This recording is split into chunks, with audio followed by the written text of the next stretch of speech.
Halo semuanya, Assalamualaikum warahmatullahi wabarakatuh. Selamat pagi anak-anakku semua, sehat ya? Alhamdulillah kalau kita semua dalam keadaan sehat. Walaupun kita belajar kali ini mungkin di siang hari, tapi tadi saya bilang selamat pagi. Yang penting itu adalah semangatnya, tetap semangat pagi gitu ya. Oke, kembali lagi kali ini bersama saya Ibu Liza. Saya akan membahas mengenai pelajaran ekonomi. Materinya adalah pelaku ekonomi ya. Dan di sini tertuliskan part 1. Kenapa part 1? Karena nanti saya akan membagi menjadi beberapa part atau bagian gitu ya. Kenapa sih saya kok harus bagi beberapa bagian? Ya pada intinya adalah supaya kalian fokus ke beberapa subbab dan kalian nggak bosen tentunya. Kalau video saya itu lamanya 1 jam, wah ngalahin film dong ya, ngalahin sinetron yang jelas. Jadi saya akan membagi beberapa part biar kalian tuh nggak bosen. Oke, sebelum kita belajar, mari kita berdoa dulu menurut kepercayaan masing-masing. Semoga ilmu yang kita pelajari kali ini bermanfaat untuk kita semua dan akan menjadi bekal kita nantinya. Oke ya, yuk kita berdoa menurut kepercayaan masing-masing. Berdoa dimulai. Oke ya, alhamdulillahirobbilalamin, sudah selesai sesi berdoa. Saya harap semuanya sudah siap belajar ya, karena materi ini kita akan membahas bersama-sama. Yuk, yang pertama, pelaku ekonomi. Nah, di bab kali ini kita akan mengetahui pelaku ekonomi yang berperan serta dalam kegiatan ekonomi gitu. Ternyata ekonomi itu nggak cuma dijalankan oleh satu orang, tapi juga bisa dijalankan oleh beberapa orang ya. Kemudian nama kegiatannya pun itu berbeda-beda. Nah, di sini kita akan membahas tiga kegiatan atau 3 item yang berhubungan dengan pelaku ekonomi. Yang pertama adalah produksi. Nah, di produksi ini ada pengertian, lalu ada faktor-faktor, dan ada biaya produksi. Yang kedua adalah penerimaan. Penerimaan itu nanti kita bahas pengertiannya apa, lalu konsep penerimaan itu sendiri apa. Kemudian yang ketiga, laba atau keuntungan. Nah, keuntungan ini yang pertama adalah pengertiannya apa dan pendekatan perhitungannya gimana gitu ya. Nah, ini semua akan kita pelajari di part 1 ini. Jadi saya harap kalian semuanya fokus ya. Nah, ini ada gambar-gambarnya. Nah, gambar ini tuh ya merupakan bagian dari dari para pelaku ekonomi. Ternyata ada yang branding gitu, ada inovasi, ada ide, kemudian ada value, ada misi gitu. Karena ini adalah gambaran kecil mengenai kegiatan apa yang akan dilakukan oleh para pelaku ekonomi ya. Oke, kita lanjut ke slide selanjutnya. Produksi. Siapa sih yang nggak tahu produksi gitu? Pasti semuanya udah tahu, karena ini semua udah dipelajari ketika kalian masih SD pun gitu ya. Produksi adalah suatu upaya atau kegiatan untuk menambah nilai pada suatu barang, atau arah kegiatannya adalah untuk upaya pengaturan yang sifatnya dapat menambah atau menciptakan nilai guna suatu barang atau mungkin suatu jasa gitu. Jadi produksi itu ya itu adalah kegiatan dimana kita merubah benda yang tadinya mungkin nggak bisa berguna tapi akhirnya bisa berguna. Kayak misalnya kayu kalau misalnya masih mentah ya kan, kayu mentah masih gelondongan, itu bingung kan kita, ini manfaatnya apa ya? Oh, ternyata diproduksi oleh produsen. Produsen itu siapa? Produsen itu adalah orang yang melakukan kegiatan memproduksi suatu barang. Nah, akhirnya kayu itu bisa jadi lemari, bisa jadi kursi, bisa jadi apa ya, kalau kamu suka lihat di dapur tuh peralatan mama kamu kayak centong nasi, itu juga ada yang dari kayu gitu kan. Atau mungkin sekarang banyak kafe-kafe yang temboknya itu terbuat dari kayu. Nah, itu semua adalah hasil produksi si produsen kayu. Seperti itu ya. Berarti mereka itu adalah melakukan kegiatan untuk menambah nilai suatu barang. Nah, kalau tadi bentuknya adalah barang, saya ambil contoh adalah kayu. Nah, kalau jasa, jasa tuh apa nilai lebihnya? Contoh, eh ini lagi pandemi COVID ini nih ya, banyak banget orang yang terkena PHK, akhirnya menganggur gitu kan. Nah, karena dia menganggur, kebetulan yang menjadi tren saat ini adalah masker. Ya, Ibu, mungkin ada beberapa orang yang punya keahlian menjahit, akhirnya dia membuat masker dari bahan-bahan yang uh, sekarang tuh ada yang dari batik, ada yang dari brokat, macam-macam ya. Nah, karena dia punya keahlian itu, makanya dia bikin masker. Akhirnya maskernya itu bisa dijual. Nah, sebenarnya yang menjadi titik pemahaman kita bukan di maskernya, tapi adalah jasanya. Jadi ternyata dia itu bisa membuat masker, bisa menjahit masker. Akhirnya tadinya dia menganggur atau dia mungkin bekerja bukan sebagai penjahit, karena dia punya jasa, punya keahlian bisa bikin masker, akhirnya dia bisa menghasilkan suatu barang kayak gitu ya. Nah, itu bisa menghasilkan keuntungan tentunya. Oke, saya rasa kalian udah paham ya tentang produksi ini gitu. Kalau sudah paham, kita lanjut ke slide selanjutnya ya. Nah, selanjutnya ada faktor-faktor produksi. Faktor produksi itu terdiri dari 4 ya kan. Yang pertama, faktor produksi alam. Nah, kenapa sih produksi itu dipengaruhi oleh alam? Gini ya, faktor produksi yang dapat diambil langsung dari alam untuk dimanfaatkan manusia dalam rangka meningkatkan kesejahteraan. Contohnya adalah seperti tanah, air, kemudian udara, kemudian sinar matahari itu sangat mempengaruhi. Contoh misalnya sebuah perusahaan memproduksi apa ya yang lagi tenarnya sekarang tuh lagi pandemi COVID, pasti orang banyak yang suka menanam tanaman herbal ya kan, jamu lah gitu. Nah, ternyata si produsen itu dia membutuhkan faktor alam. Contohnya, dia butuh sinar matahari untuk tanamannya supaya bisa tumbuh dengan baik gitu. Kemudian dia butuh iklimnya yang gimana? Iklimnya yang panaskah atau ademkah? Itu tergantung dari bahan-bahan yang ditanamnya, seperti itu ya. Jadi sumber daya alam itu atau faktor produksi alam itu sangat-sangat mempengaruhi dari suatu kegiatan produksi. Kalaupun memang mereka melakukannya di outdoor, barang-barangnya itu sifatnya adalah yang menggunakan kondisi lingkungan alam kayak gitu ya. Bu, apakah perusahaan yang pabrik-pabrik kayak Indomie atau mungkin pabrik yang lainnya tuh yang di dalam ruangan itu butuh faktor alam? Oh iya, jelas gini. Logikanya ya, Nak. Misal Indomie. Indomie itu kan terbuat dari tepung terigu. Nah, dia berarti butuh apa nih faktor alamnya? Oh, dia butuh terigu. Terigu itu dihasilkan dari proses alam itu ya.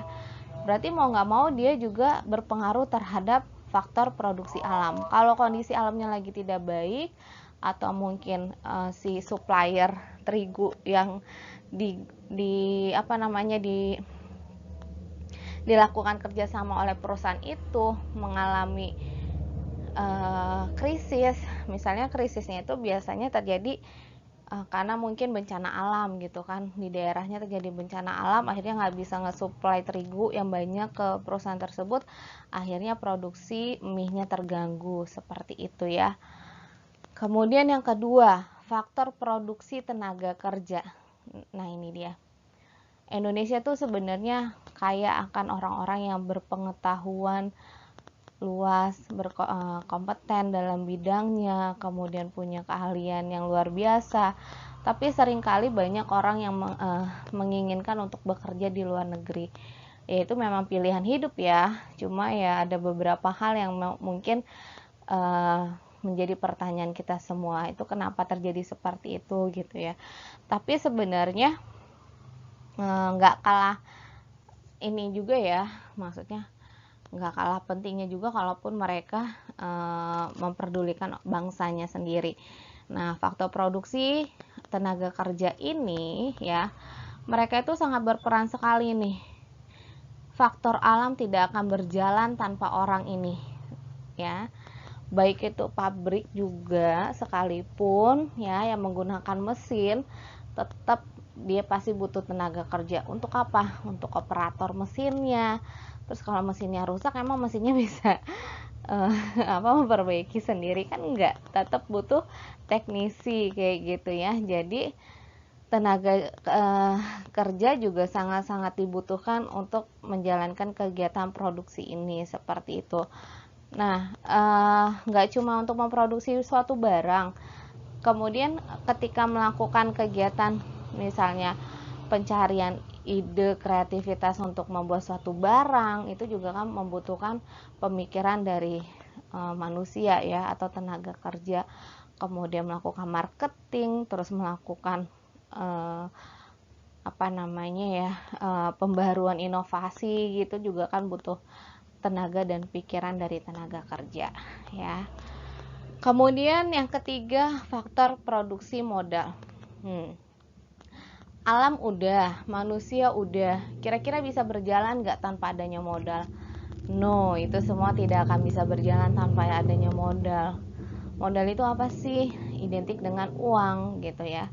Karena sekarang kembali lagi, ketika kita menginginkan atau ingin membuat suatu perusahaan, pasti yang pertama kita harus punya modal. Selain modal skill, modal tenaga kerja, tapi kita juga punya modal uang. Uang itu untuk apa? Uang itu biasanya nanti akan digunakan untuk, mungkin kita akan menyewa ruangan, atau kita membeli mesin untuk memproduksi barang, atau mungkin kita untuk membayar tenaga kerjanya, kita untuk melakukan promosi, itu kan semua serba uang gitu loh. Jadi ya faktor produksi modal itu sangat diperhitungkan dan perlu dipikirkan dalam jangka waktu panjang, karena ya semuanya itu akan kembali lagi, yang namanya orang usaha ada istilah harus balik modal. Nah, kalau misal usahanya tidak balik modal, maka usahanya itu ya bisa dikatakan merugi ya. Nah, setelah modal ini ya, ternyata ada faktor produksi entrepreneurship. Ini kemarin ya waktu Career Day, mungkin kalian Career Day kalian gak ikut gabung dengan Pak Sandiaga Uno ya, tapi setidaknya kalian sudah ada pemahaman tentang entrepreneurship.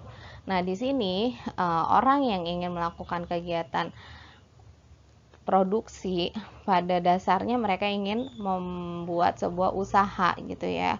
Nah, kalau membuat sebuah usaha, biasanya orang itu harus mempunyai yang namanya entrepreneur atau kewirausahaan. Nah, orang yang mempunyai kewirausahaan itu adalah seorang yang dapat mengelola atau menyatukan ketiga faktor produksi tersebut. Tersebutnya itu apa?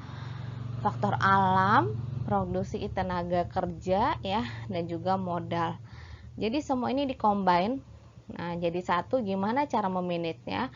Itu ada di bagian sini, ada di bagian entrepreneurship-nya. Nah, kalau misalnya orang itu sudah bisa, biasanya seseorang itu mampu untuk melakukan perencanaan, planning ya. Planningnya apa nih? Misalnya dia mau bikin sebuah produk. Nah,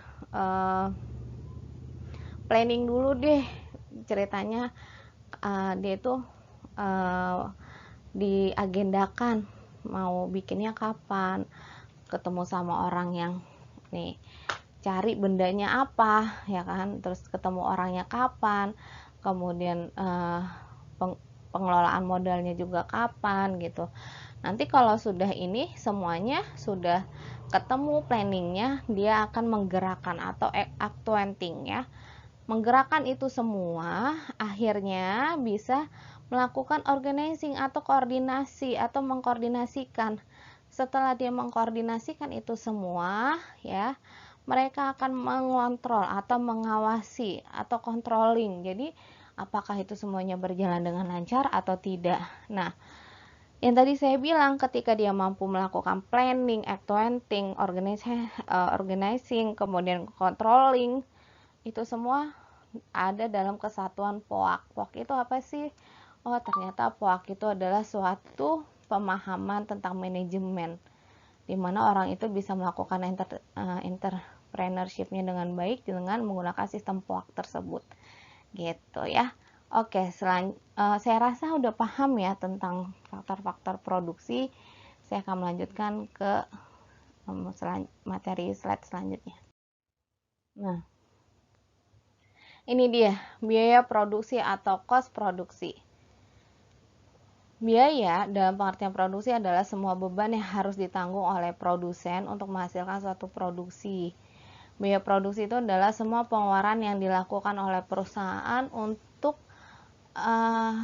memperoleh faktor produksi dan bahan-bahan mentah yang akan digunakan untuk menciptakan barang-barang yang diproduksikan oleh perusahaan tersebut. Nah, ini dia beban. Biaya dalam produksi itu termasuk dalam beban. Contoh, beban listrik, kemudian beban telepon, beban wifi, kemudian ada beban gaji. Nah, ini semua adalah yang menjadi tanggungan si perusahaan untuk bisa menjalankan produksinya. Seperti itu ya. Nah, biayanya itu ada eksplisit dan ada implisit. Kalau eksplisit itu adalah perusahaan yang berupaya pembayaran dengan uang untuk mendapatkan faktor produksi dan bahan mentah yang dibutuhkan perusahaan. Tapi kalau implisit itu adalah perkiraan pengeluaran biaya atas produksi yang dimiliki oleh perusahaan itu sendiri. Kalau eksplisit itu berarti artinya adalah biaya yang dia itu bahan mentah dari luar ya, itu memang dibutuhkan. Nah, kalau implisit itu adalah perkiraan pengeluaran biaya dan faktor produksi yang dimiliki oleh perusahaan itu sendiri. Artinya bisa aja dia keluarkan uangnya, bisa jadi dia tidak mengeluarkannya. Oke, itu yang dimaksud dengan biaya ya. Nah, selanjutnya adalah unsur-unsur biaya produksi. Unsurnya ada 8. Nah, ini apa saja? Bahan baku dan bahan dasar termasuk bahan setengah jadi, kemudian bahan-bahan pembantu atau penolong, kemudian upah tenaga kerja dari tenaga kerja kuli hingga direktur, itu perlu kita bayar. Kemudian penyusutan peralatan produksi, ini biasanya mesin itu susut ya nak nilainya, jadi ini juga harus diperhitungkan penyusutan nilainya. Kemudian uang modal dan sewa tempat, kemudian biaya penunjang seperti biaya angkut, biaya administrasi, kemudian pemeliharaan, biaya listrik, keamanan, dan lain-lain. Ini juga perlu diperhatikan. Kalau perusahaan yang kiranya punya pegawai lalu tidak ada asuransi untuk pegawainya, maka ya akan timpang. Timpang itu artinya adalah gejolak dari si karyawan bahwa kok perusahaan seperti ini ya. Akhirnya nanti kita akan yang merasakan kerugian sendiri, yaitu karyawan mulai mengundurkan diri. Makanya kita harus memperhatikan tentang asuransinya, gajinya, kemudian rewardnya, dan lain halnya kayak gitu ya. Kemudian biaya pemasaran seperti biaya iklan, kemudian juga biaya pajak. Nah, kalau biaya iklan jelas ya, kita kalau melakukan pemasaran tuh kalau di banner-banner, spanduk, atau baliho-baliho yang kalian lihat itu kan, iklan-iklan itu sebenarnya mereka bayar nak, nggak ada yang gratis, itu mereka bayar itu bayar iklan terus bayar pajak juga ya. Oke, selanjutnya adalah penerimaan revenue ya, ini yang kedua tadi. Penerimaan atau revenue adalah total penerimaan yang diterima oleh produsen berupa uang yang diterima dari hasil penjualan barang yang diproduksi. Jadi penerimaan ini adalah uang yang diterima ketika dia melakukan kegiatan produksi. Contohnya kayak tadi ya, pengusaha mereka tuh tujuannya apa sih bikin usaha? Ya tujuannya adalah mereka ingin mendapatkan keuntungan gitu loh. Keuntungan dapatnya dari mana? Ya dari barang yang mereka jual gitu. Pasti ya namanya penjual itu maunya untung gitu. Jarang sekali yang namanya orang itu mau melakukan penjualan tapi dia itu tidak mendapatkan keuntungan gitu. Kemudian konsep penerimaan itu di sini ada penerimaan total atau total revenue TR, penerimaan seluruhnya yang diterima oleh produsen dari hasil penjualan. Secara matematis ada rumusnya seperti ini ya. TR sama dengan P kali Q ya. Kemudian ini adalah nilai sepenuhnya atau seluruhnya yang diterima oleh si produsen.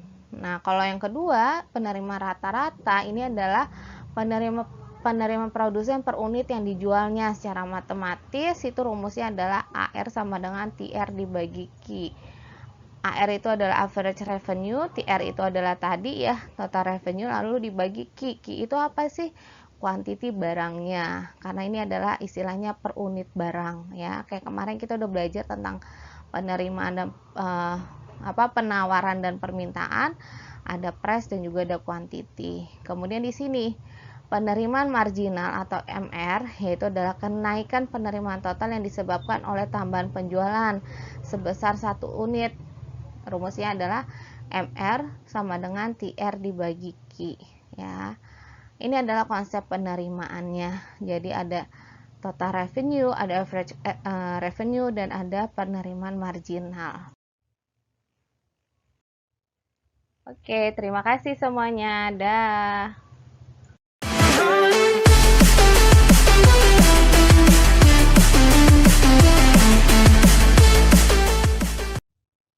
Bismillahirrahmanirrahim. Assalamualaikum warahmatullahi wabarakatuh. Selamat pagi semuanya, anak-anakku kelas 10. Oke, semoga dalam keadaan sehat semua ya. Nah, hari ini kita akan melanjutkan materi tentang pelaku ekonomi yang kedua. Kemarin kita sudah belajar tentang pelaku ekonomi yang pertama ya. Di sini kita akan membahas tentang teori perilaku konsumen. Jadi konsumen itu seperti apa sih? Kan kita taunya konsumen itu cuma pakai barang atau jasa aja, tapi ternyata di dalam itu semua ada teorinya, ada dasarnya. Oke, yuk kita pelajari.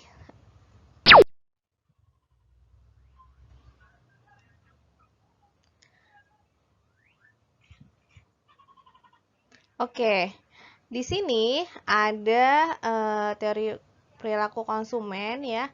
Kita akan membahas tentang pengertiannya dulu nanti. Setelah kita bahas pengertiannya, maka kita akan ke perbedaan perilaku dan pendekatan perilaku. Kenapa sih di sini ada perbedaan perilaku? Oh, ternyata di perbedaan perilaku ini ternyata orang tersebut ya belum tentu seleranya sama dengan orang lain. Contoh nih, ada yang berdasi, belum tentu orang ini sama seleranya kayak orang yang di sini gitu. Atau orang yang lagi duduk di kursi sama seleranya dengan perempuan yang lagi berdiri, belum tentu. Namanya juga selera kan beda-beda ya. Nah, nanti kita akan membahas itu semua. Nah, itu semua bisa kita pelajari dari teori perilaku konsumen. Oke? Yuk, kita lanjut lagi. Nah, di sini ini adalah pengertian tentang perilaku konsumen. Perilaku konsumen adalah proses yang dilalui oleh seseorang atau organisasi dalam mencari, membeli, menggunakan, mengevaluasi, dan membuang produk atau jasa setelah dikonsumsi untuk memenuhi kebutuhannya. Artinya di sini konsumen itu siapa sih? Ya kita ini konsumen loh nak, ya kan? Nah ini konsumen itu ya kita gitu. Kenapa ternyata kita nih make baju itu ya karena kita menggunakan barang, kita pakai jasa tukang servis AC ya kita juga disebutnya konsumen ya. Kenapa? Karena kita ini adalah makhluk sosial, kita ini membutuhkan bantuan orang lain. Nah, perilaku kita itu disebut dengan perilaku konsumen, yaitu adalah proses yang dilalui seseorang atau organisasi dalam mencari, membeli, menggunakan, mengevaluasi, dan membuang produk atau jasa yang dikonsumsi untuk memenuhi kebutuhan hidupnya. Jadi, ya kita make gitu kan, kita pakai barang, lalu setelah misalnya baju itu udah jelek kita buang kayak gitu ya. Jadi ya itu disebut dengan perilaku konsumen. Kita lanjut ya. Nah, di sini ada tahapan dalam perilaku konsumen. Jadi ternyata ini mereka semua ya, tahapan sebelum membeli mereka itu adalah melakukan pencarian informasi terkait produk atau barang dan jasa tersebut.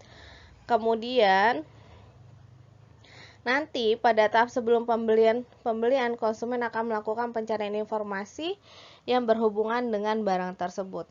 Ini biasanya sering banget kalau kita beli online, ya kan? Beli barang online. Kira-kira barang tersebut yang kita cari di satu toko itu sama nggak sih harganya dengan toko yang lain? Perbandingannya tuh kayak apa sih? Terus biasanya kita suka lihat reviewnya, testimoninya, ya kan? Bagusan mana sih, terus yang belinya paling banyak tuh di toko yang mana, kemudian ongkos kirimnya tuh murahan yang mana gitu. Nah, itu adalah tahap sebelum membeli. Kemudian yang kedua, tahap pembelian. Nah, tahap pembelian ini adalah konsumen akan melakukan pembelian produk tersebut ya. Kita melakukan check out ya dan transfer.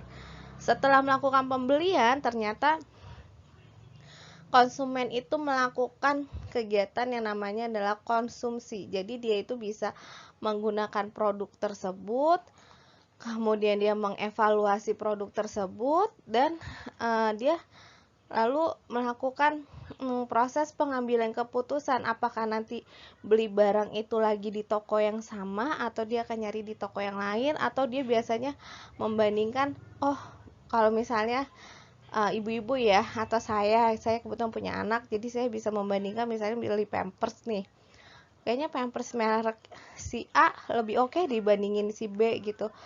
Nah, itu adalah melakukan evaluasi dari suatu produk setelah melakukan pembelian.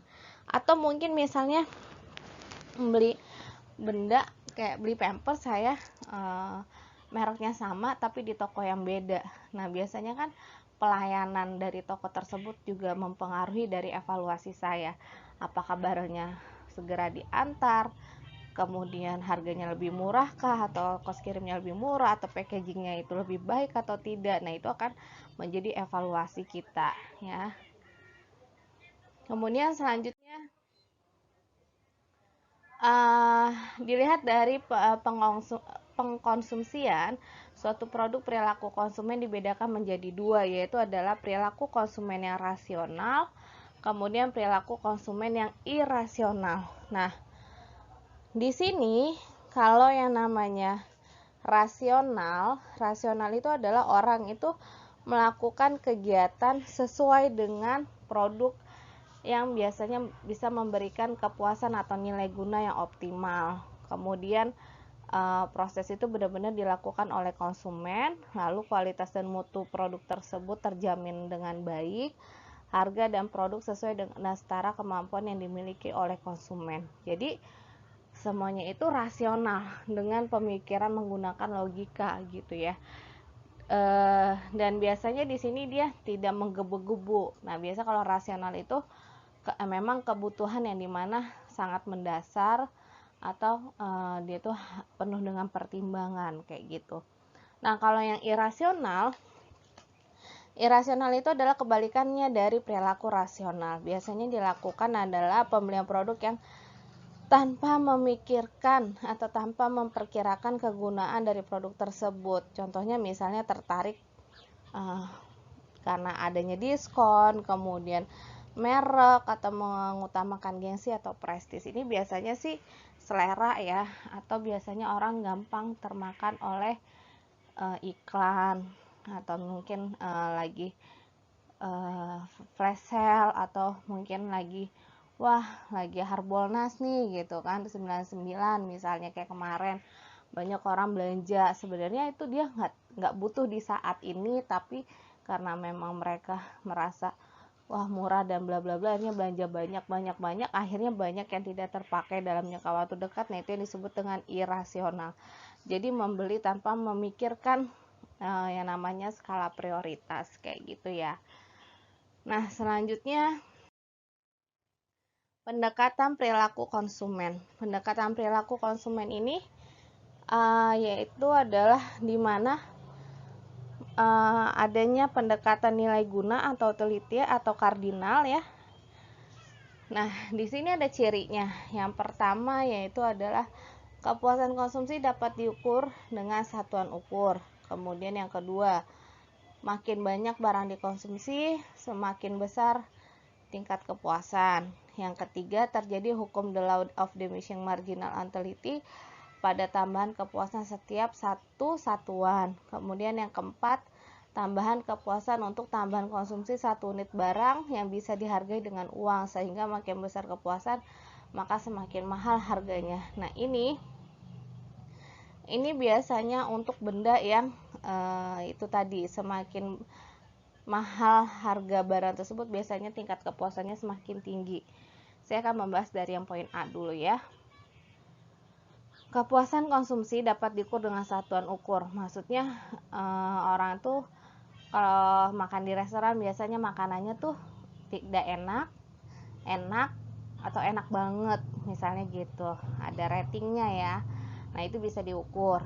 Kemudian yang kedua, makin banyak barang dikonsumsi, makin besar tingkat kepuasannya. Nah, iya, kalau orang misal makan nih, semakin banyak orang makan, maka semakin besar tingkat kepuasannya kayak gitu. Atau dia beli barang produk apa, elektronik, semakin canggih elektronik itu semakin dia merasa puas kayak gitu ya. Kemudian terjadinya hukum the law of diminishing marginal utility, yaitu tambahan kepuasan dalam satu satuan. Jadi ya akan ada nilai kepuasan yang bertambah di dalam setiap benda itu. Kemudian, nah ini yang terakhir, biasanya semakin mahal barang tersebut, tingkat kepuasannya semakin tinggi. Kayak misalnya orang hobi ngoleksi yang apa ya, batu akik misalnya, atau perangko, atau binatang sekalipun gitu ya, kayak atau mungkin ada juga orang yang hobi miara burung atau apa. Nah, itu semakin mahal biasanya apa sih namanya, binatangnya juga semakin unik dan segala macamnya kayak gitu ya. Nah, di sini ada pendekatan kardinal menurut hukum Gosen. Hukum Gosen yang pertama, hukum Gosen itu ada dua ya, ada hukum Gosen yang pertama dan ada hukum Gosen yang kedua. Nah, itu biasanya hukum-hukum ini berhubungan dengan tingkat kepuasan orang kayak gitu ya. Oke, saya akan membahas yang pertama tentang hukum Gosen yang pertama. Hukum Gosen yang pertama itu adalah jika pemuas kebutuhan dilakukan secara terus-menerus, maka semakin lama kenikmatan akan semakin berkurang dan pada suatu saat akan tercapai titik jenuh. Jadi kalau orang misalnya suka sama minuman gitu, beli setiap hari dia beli, akhirnya pada suatu saat dia akan merasa jenuh. Nah, itu adalah hukum Gosen yang pertama. Jadi ketika orang suka dengan benda tersebut lalu dikonsumsi secara terus-menerus, maka kenikmatan itu akan semakin berkurang dan akhirnya pada saatnya dia akan mengalami yang namanya rasa titik jenuh kayak gitu ya. Nah, kalau hukum Gosen yang kedua, sebelum ke hukum Gosen yang kedua, ternyata hukum Gosen yang pertama ini ada kelemahannya.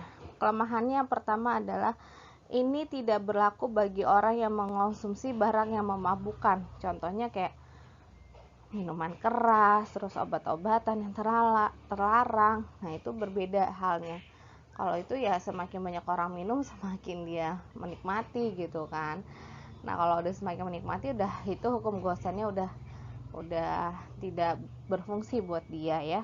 Kemudian yang kedua, konsumen tidak hanya bertujuan memuaskan satu macam kebutuhan saja, tetapi beragam kebutuhan yang tak terhitung. Jadi ini nggak berlaku untuk misalnya untuk kebutuhan yang sifatnya yang tidak terhitung kayak gitu ya.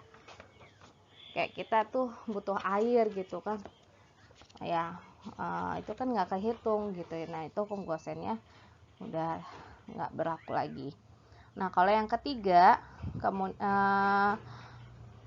hukum Gosen pertama ini tidak berlaku jika orang memuaskan kebutuhan akan rohani, misalnya dia beribadah, kemudian rekreasi, Kemudian untuk pendidikan, nah itu tidak akan berlaku untuk orang terhadap hukum gosen yang pertama ini. Kenapa sih? Ternyata ada orang yang bilang bahwa sekalinya orang itu umroh atau berangkat haji pasti akan ada rasa ingin kembali lagi ke sana. Sama seperti orang rekreasi, semakin orang pergi rekreasi nanti akan ketagihan lagi dan akan mengeksplornya lagi, kayak gitu ya. Nah itu sangat-sangat tidak terpengaruh dengan hukum gosen ini orang tersebut ya. Sama kayak pendidikan juga orang kan akan mencari pendidikan yang akan lebih tinggi lagi, atau mungkin dia akan mencari pendidikan yang lebih baik yang sesuai dengan bidangnya atau keinginannya. Nah itu tidak berlaku hukum gosen yang pertama ini. Kemudian hukum gosen yang kedua, adanya kekurangan pada hukum gosen ini, kekurangan di hukum gosen yang pertama, maka timbullah hukum gosen yang kedua. Apa sih hukum gosen yang kedua? Yaitu adalah jumlah kebutuhan manusia akan barang dan jasa sangat banyak, sedangkan sumber daya itu akan terbatas dan terbatas jumlahnya. Contohnya misalnya sekarang banyak banget kendaraan bermotor, tapi ternyata bahan bakarnya yang terbatas. Nah itu perlu difikirkan tuh gimana cara menyelesaikannya. Oh ternyata bisa menggunakan listrik atau bahan bakar penggantinya atau bahan bakar gas dan lain halnya. Kemudian misalnya kebutuhan yang sifatnya tersier, primer, sekunder, nah itu juga harus dipikirkan. Karena misalnya tingkat pertumbuhan penduduknya sekarang lebih tinggi, sedangkan lahan untuk pertaniannya itu semakin sedikit. Artinya ternyata kebutuhan akan pangan kita itu sudah mulai melemah gitu. Khawatirnya tadi tidak mencukupi untuk kebutuhan masyarakat Indonesia yang jumlah penduduknya semakin banyak. Akhirnya solusinya apa? Yaitu dengan mungkin mengimpor atau segala macamnya ya. Oke, kemudian kita ke pendekatan perilaku konsumen yang ordinal. Kalau tadi kan kardinal, sekarang adalah kardinal. Pendekatan ordinal yaitu adalah dasar pemikiran dari pendekatan ini, yaitu adalah semakin banyak produk yang dikonsumsi, maka semakin besar kepuasan yang didapat oleh konsumen. Kemudian di sini beberapa asumsi yang penting di dalamnya adalah konsumen bersifat rasional, konsumen itu memiliki skala prioritas, lalu konsumen memiliki sejumlah uang, konsumen selalu berupaya untuk mendapatkan kepuasan maksimal, dan konsumen selalu konsisten, dan hukum yang berlaku adalah hukum transitif. Di sini, di pendekatan ordinal artinya adalah bahwa orang ini semakin bisa menggunakan pola pikir. Kira-kira kebutuhan apa sih yang dibutuhkan? Butuh atau tidak sih dari benda yang dia beli gitu? Atau dia mau ikutin tren aja kayak gitu. Nah, ini udah mulai menggunakan pikiran yang lebih rasional dan dia menggunakan skala prioritas kayak gitu. Nah biasanya kalau seperti ini orang udah bukan lagi memikirkan keinginan, tapi sudah memikirkan kebutuhan. Beli benda ini butuh nggak sih? Kalau nggak butuh ya udah nggak usah kayak gitu. Ya, jadi udah mulai memilih atau memilah produk mana atau barang apa yang kira-kira memang dibutuhkan olehnya kayak gitu. Nah, di sini ada perbedaan antara pendekatan kardinal dan juga pendekatan ordinal. Perbedaannya, kalau misalnya kardinal itu kuantitatif, kalau ordinal kualitatif, ya. Bisa diukur oleh angka yang kardinal, tapi kalau yang ordinal tuh nggak bisa diukur oleh angka. Kemudian kalau yang kardinal itu lebih realistis, artinya lebih bisa masuk akal bahwa oh iya mungkin saat ini lagi pandemi jadinya membutuhkan masker atau membutuhkan hand sanitizer kayak gitu. Kemudian kalau ordinal itu mungkin lebih kepada selera orang ya, berbeda-beda kayak gitu. Nah pengukuran itu biasa kalau kardinal antil, kalau ordinal itu dari ranking. Kalau kardinal marginal teliti, kalau ordinal itu kurva indifferent kayak gitu ya. Kemudian kemudian dipromosikan oleh, nah kalau kardinal itu ekonomi klasik, kalau ordinal itu neoklasik dan ekonomi modern, karena lebih kepada dia kalau klasik itu kan produksi gitu ya, distribusi dan konsumsi. Kalau modern tuh apa sih, terus bagaimana, kemudian juga apa namanya, barang apa yang kira-kira dibutuhkan oleh orang, terus bagaimana cara dia memproduksi suatu barang kayak gitu ya. Kemudian kalau kardinal itu artinya adalah kepuasan konsumen dari konsumsi barang atau jasa yang dapat dinyatakan secara numerik. Sedangkan kalau ordinal itu tidak bisa dinyatakan secara numerik. Kenapa? Karena ternyata yaitu tadi, kalau ordinal itu kualitatif, kalau kardinal itu kuantitatif ya. Jadi kalau ordinal itu lebih kepada selera orang, kalau kardinal itu lebih kepada rasionalitas orang tersebut ya. Oke, ternyata materi kita hari ini sudah selesai sampai di sini. Saya ucapkan terima kasih semuanya sudah mau mendengarkan penjelasan materi dari saya. Semoga bermanfaat dan kalian semua paham. Kalau kiranya belum paham, bisa hubungi saya atau bisa menonton video ini lagi, mendengarkan sih ya, bukan menonton. Sambil nonton juga sih, nonton baca tulisannya gitu kan. Terus jangan lupa nanti kalau ada tugas-tugas dari saya silahkan kalian kerjakan. Dan semoga ilmu yang kita pelajari hari ini berkah dan bermanfaat untuk kalian nantinya. Saya ucapkan terima kasih. Wassalamualaikum warahmatullahi wabarakatuh.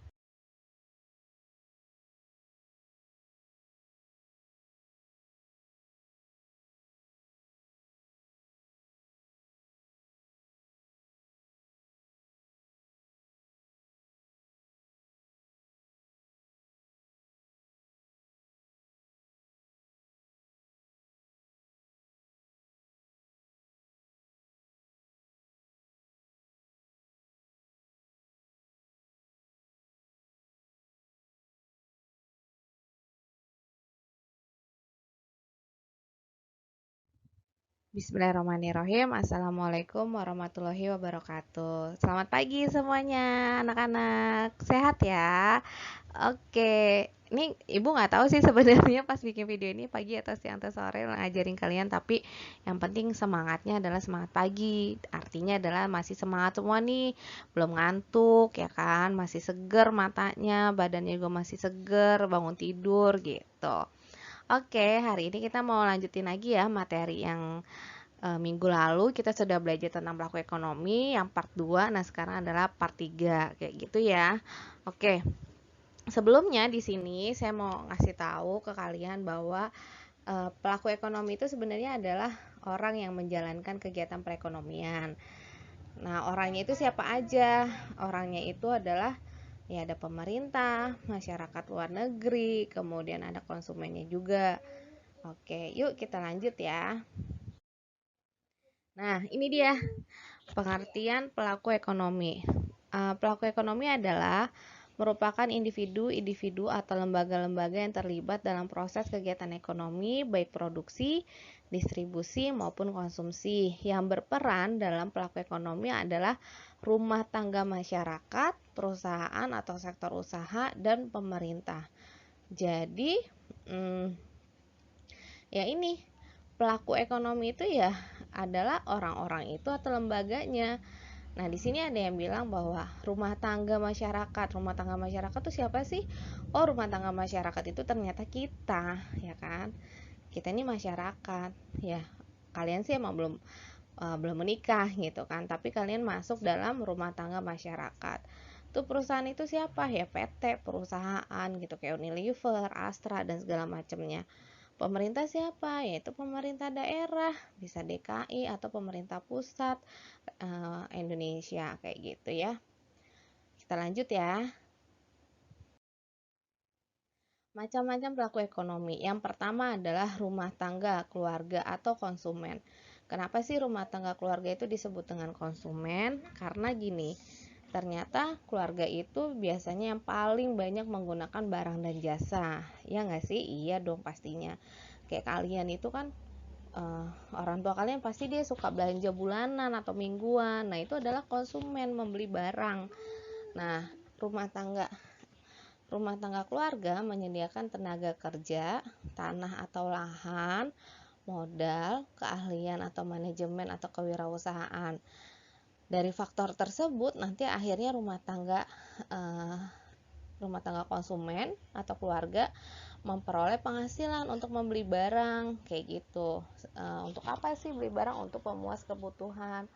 Contohnya Pak Amin mempunyai kontrakan dan ia mendapatkan uang sewa dari penyewa. Artinya adalah Pak Amin tuh punya lahan atau punya lahan yang dia bikin kontrakan, akhirnya dari lahan atau kontrakan itu dia dapat uangnya namanya adalah sewa. Nah, uang sewa itu nanti bisa diapakan oleh Pak Amin?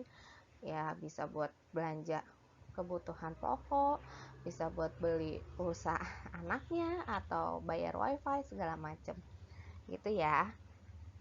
Nah, selain dia sebagai penyedia produksi rumah tangga keluarga, dia juga sebagai konsumen. Apa sih konsumen? Yaitu adalah membeli barang dan jasa yang dihasilkan oleh rumah tangga produsen untuk memenuhi kebutuhan hidupnya. Contohnya kayak siswa-siswi membeli makanan di kantin. Nah, itu artinya mereka beli makanan gitu kan di kantin. Untuk apa? Untuk kebutuhan hidupnya, untuk memenuhi kebutuhan hidupnya, karena setiap orang itu memerlukan yang namanya benda pemuas ya. Benda pemuas itu apakah harus yang bendanya mewah atau tersier? Enggak juga gitu. Bisa aja benda sederhana gitu ya. Nah, ini adalah rumah tangga keluarga atau konsumen. Jadi dia itu tugasnya adalah atau dia itu sebagai penyedia faktor produksi dan sebagai konsumen. Kita lanjut ya. Rumah tangga produsen atau perusahaan. Nah, ini perusahaan itu adalah usaha untuk menghasilkan barang dan jasa guna memenuhi kepentingan orang lain. Kegiatan tersebut dilakukan oleh perusahaan, ditinjau dari pemiliknya. Perusahaan itu bisa dimiliki oleh negara ataupun pihak swasta, gitu. Atau juga bisa pihak perorangan maupun milik bersama. Kenapa sih di sini kok bisa pemerintah atau negara? Karena Indonesia ini kan sistem ekonominya adalah sistem ekonomi campuran atau Pancasila. Jadi pemerintah juga punya badan usaha yang bertugas untuk menjalankan sistem ekonomi Pancasila itu. Jadi bisa untuk penyedia kebutuhan vital atau kebutuhan inti seperti misalnya PLN menyediakan listrik gitu. Nah, kemudian PDAM, perusahaan daerah air minum, menyediakan air bersih. Nah, itu adalah perusahaan milik negara atau pemerintah. Nah, kalau swasta contohnya apa? Misalnya Unilever menyediakan produk-produk rumah tangga. Terus kemudian misalnya PT Indosat, nah dia tentang apa namanya? Tentang kalau Indosat itu tentang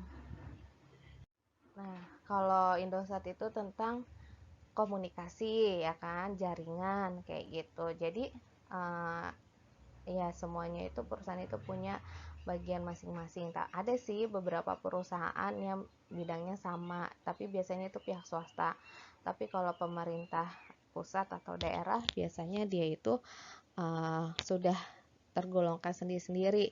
Kayak PLN ngurusin listrik, terus Pertamina bagiannya BBM, kemudian Garuda bagian transportasi udara kayak gitu, kemudian Pos jasa pengiriman barang kayak gitu. Selain pos kan nggak ada lagi punya pemerintah. Kemudian Telkomsel bagian telekomunikasi gitu, komunikasi. Jadi perusahaan negara itu biasanya sudah sesuai dengan bidangnya. Tapi ada pertanyaan sih biasanya gini, loh Bu, kok bank ada? Bank BRI, BNI, atau Mandiri. Nah, bank itu berbeda ya, dia itu sektor keuangan gitu, tapi fungsinya sih sama. Ya walaupun sama berarti kan dia tujuannya juga satu gitu. Kalau misalnya PLN itu ada dua punya pemerintah, pastinya nanti juga akan terjadi uh, ketidakkompakan atau terjadi kebingungan untuk si konsumen seperti itu ya. Atau pendistribusiannya juga akan menjadi susah karena beda perusahaan atau segala macamnya. Nah, selanjutnya adalah tentang perilaku produsen yang mengutamakan kepentingan masyarakat. Yang pertama adalah memproduksi barang-barang yang memberikan manfaat dan kepuasan pada masyarakat. Ya, berarti dia memproduksi barangnya itu harus yang bermanfaat, jangan yang tidak bermanfaat. Sayang kalau tidak bermanfaat. Contohnya apa yang bermanfaat? Ya bisa kebutuhan sehari-hari atau bisa kebutuhan banyak lah ya, benda-benda yang bermanfaat untuk kebutuhan hidup seseorang gitu. Kemudian yang kedua, menetapkan harga produk yang dijual sesuai dengan kualitas. Jangan sampai jual produk mahal tapi kualitasnya jelek, jadi banyak orang yang ngerasa tertipu gitu. Nah, ini sering terjadi kalau misalnya kalian belanja online, itu sering banget ya, banyak yang merasa tertipu gitu. Nah, jadi kita harus fair dan kita harus terbuka tentang harga barang yang akan dijual nantinya kayak gitu. Kemudian meminimalkan biaya produksi sehingga membuat harga terjangkau untuk semua kalangan masyarakat. Jadi buatlah produk itu bisa dibeli oleh semua masyarakat, karena kebetulan Indonesia ini kan kalangannya dari masyarakat yang miskin, terus masyarakat yang mampu, kemudian ada yang orang kaya dan segala macamnya. Jadi emang bikinlah produk itu yang bisa dibeli oleh orang banyak gitu. Kemudian memproduksi barang yang tidak merugikan masyarakat umum. Biasanya apa sih yang merugikan masyarakat umum? Biasanya kayak petasan. Nah, itu merugikan. Jadi harus memproduksinya tuh jangan terlalu banyak atau dilihat-lihat kondisinya seperti apa. Kemudian jangan memproduksi barang yang kira-kira bisa membuat kezaliman, kayak misalnya memproduksi narkoba atau memproduksi miras. Nah, itu tidak baik gitu ya, karena sudah merugikan masyarakat umum. Kemudian membuat barang yang dapat didaur ulang sehingga menghemat sumber daya yang ada. Nah, sekarang ini lagi tren banget kita ya, kita itu semuanya diusahakan untuk menggunakan barang yang ramah lingkungan, karena sekarang udah no plastik, jadi ya semuanya itu serba kertas, atau mungkin bisa jadi wadah makanannya itu bisa digunakan berkali-kali, atau bisa jadi kita harus membawa wadah dari rumah. Kayak misalnya nih udah banyak ya toko-toko minuman, tapi saya waktu itu sempat lihat Chatime itu ngasih kebijakan akan memberikan diskon sebesar 10% untuk yang membawa tumbler sendiri. Jadi kalau dia bawa tumbler dari rumah, dia dapat potongan harga 10%. Tujuannya dia apa sih? Ternyata tujuannya adalah untuk menghemat sumber daya yang ada dan melakukan jadi dia melakukan kegiatan ramah lingkungan seperti itu. Kemudian membuang di sini membuang limbah hasil produk dan pada tempatnya sehingga tidak merugikan masyarakat sekitar pabrik. Jadi kalau buang sampah hasil produksi, kemudian atau membuang sampah itu baik limbah cair, limbah padat, itu harus dilihat dulu atau harus diperhatikan amdalnya gitu.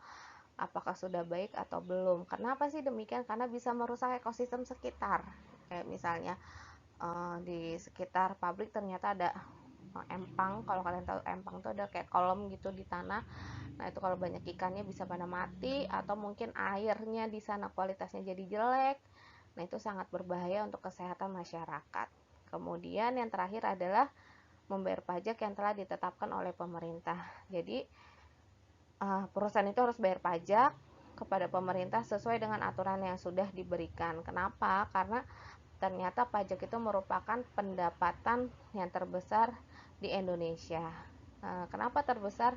Karena dari pajak itulah akhirnya pemerintah bisa membuat fasilitas umum dan bisa membiayai kebutuhan-kebutuhan pemerintah, seperti misalnya bayar utang pemerintah, kemudian membuat jalan raya, membangun sekolah, membangun rumah sakit, lalu memberikan bantuan kepada masyarakat miskin. Nah, itu semua banyaknya alokasinya itu dari pajak.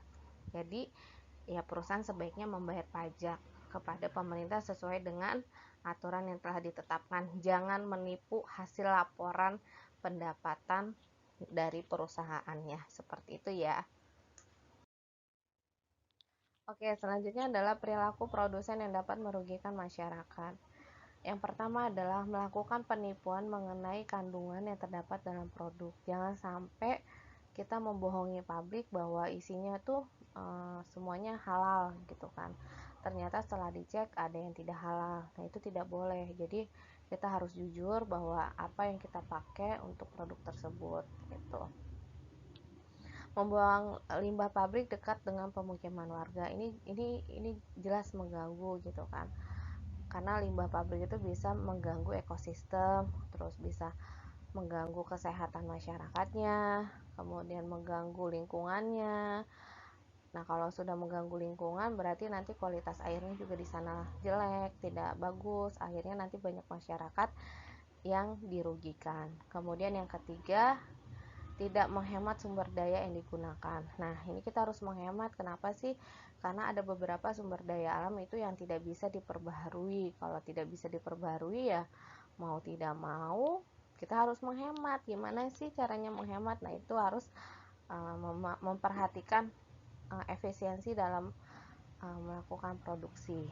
Kemudian menggunakan bahan-bahan untuk campur produk yang membahayakan kesehatan konsumen seperti boraks untuk campuran bakso, formalin untuk mengawetkan makanan, atau pewarna pakaian untuk pewarna makanan.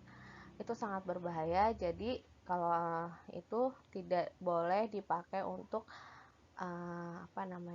untuk bahan makanan karena bisa mengganggu kesehatan si konsumen. Kalau sudah mengganggu kesehatan konsumen berarti setidaknya dia sudah melakukan penipuan, ya kan, atau tidak menggunakan barang-barang yang baik gitu. Dan biasanya sih akhirnya nanti akan menyebabkan kerugian pada perusahaan kalau misalnya sampai terdeteksi bahwa produknya dia itu mengandung bahan-bahan yang tidak baik untuk kesehatan konsumen kayak gitu, karena banyak masyarakat yang akhirnya meninggalkan produk tersebut ya. Oke, kita lanjut ya. Nah, sekarang rumah tangga pemerintah. Rumah tangga pemerintah itu siapa sih? Ya, pemerintah, yaitu adalah salah satu pelaku kegiatan ekonomi. Sangat besar pengaruhnya terhadap kemajuan perekonomian masyarakat suatu negara. Rumah tangga pemerintah mempunyai fungsi sebagai pengatur pembangunan perekonomian. Jadi, pemerintah itu tugasnya, dia itu adalah mengatur pembangunan perekonomian. Jadi, dia tuh berhak ngatur distribusi suatu barang gitu ya, sampai nggak sih ini barang ini ke Papua, sampai nggak sih listrik ini sampai ke pelosok NTT, Nusa Tenggara Timur gitu. Nah, itu harus diatur sama pemerintah supaya apa? Supaya masyarakatnya itu semuanya makmur, sejahtera, atau bisa hidup dengan baik gitu. Karena semuanya itu kan tertuang dalam Pancasila gitu kan. Jadi pemerintah itu tidak boleh tutup mata terhadap pemenuhan kebutuhan masyarakatnya.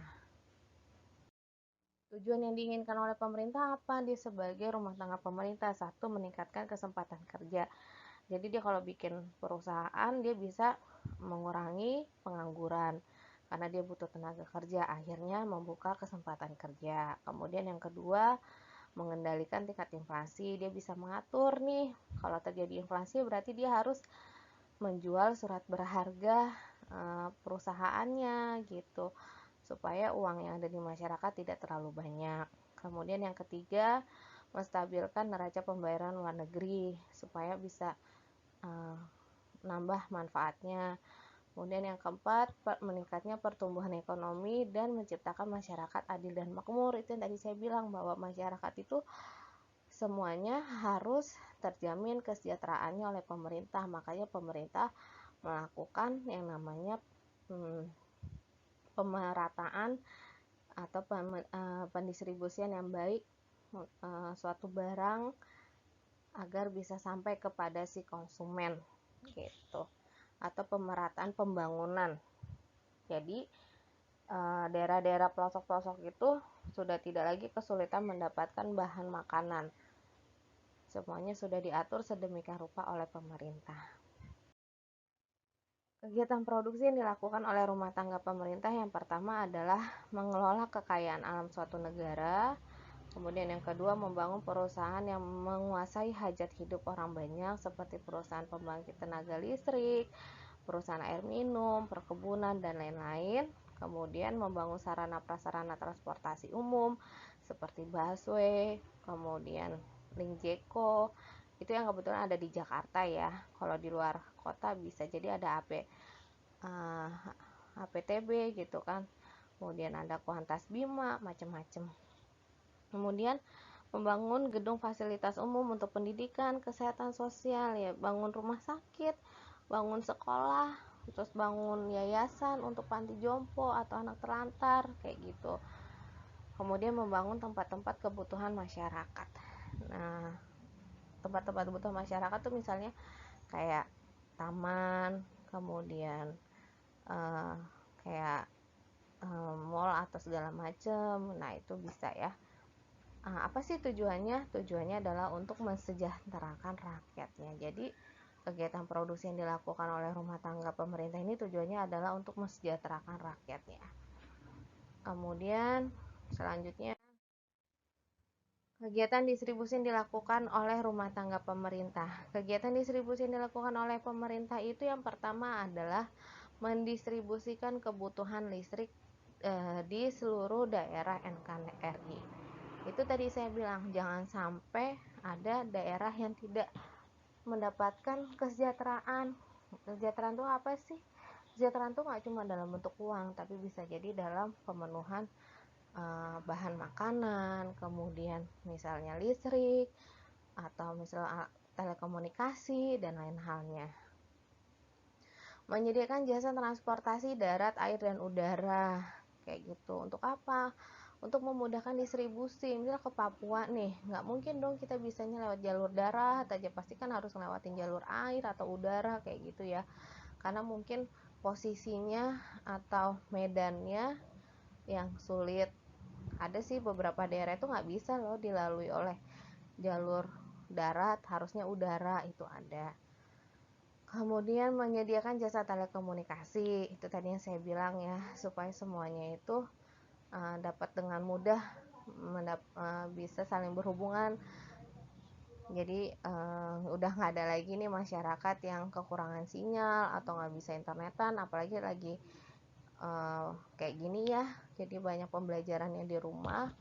Jadi mau nggak mau pemerintah harus menyediakan jasa telekomunikasi.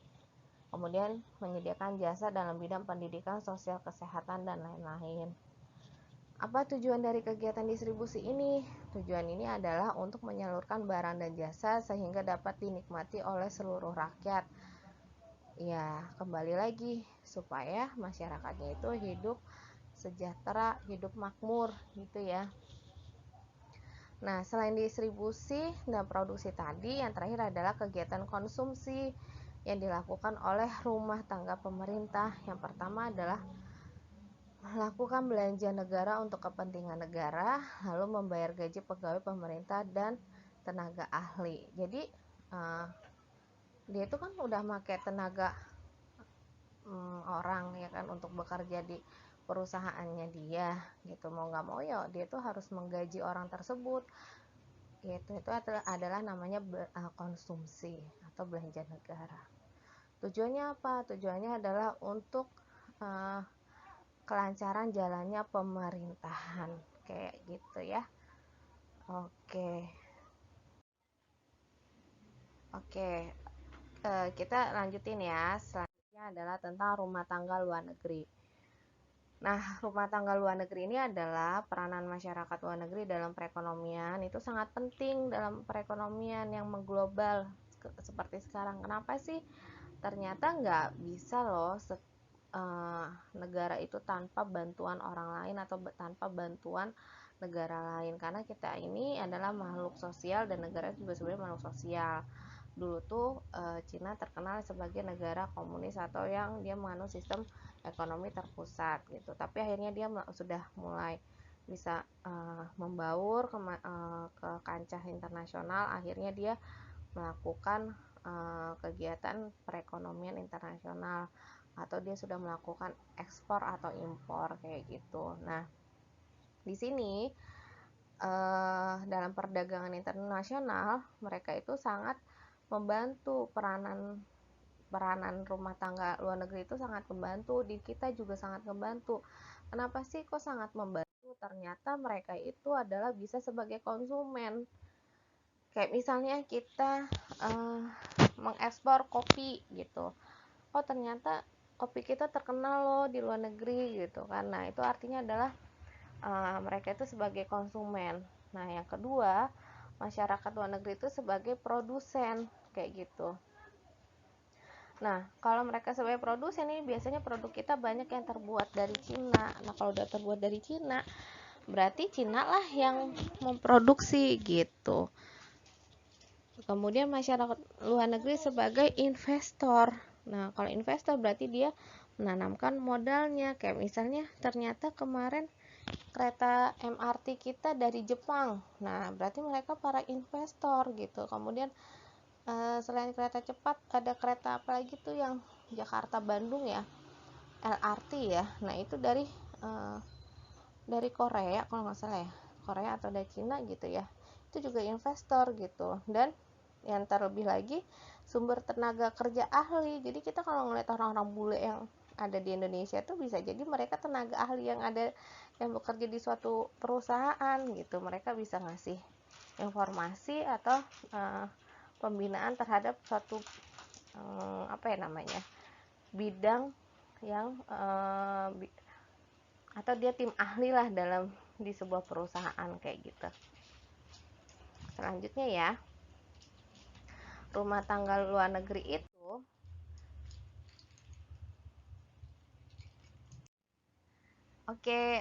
materi hari ini sudah cukup sampai di sini.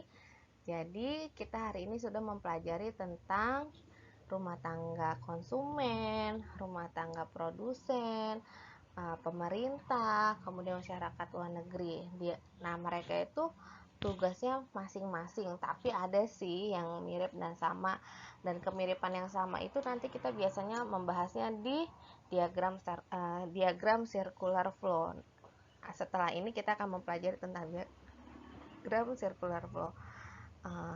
Mudah-mudahan kalian paham ya. Kalau sudah paham nanti kalian bisa melanjutkan ke latihan-latihan yang saya berikan. Kalaupun masih belum paham bisa mengulang video ini. Oke, atas perhatiannya saya ucapkan terima kasih. Wassalamualaikum warahmatullahi wabarakatuh.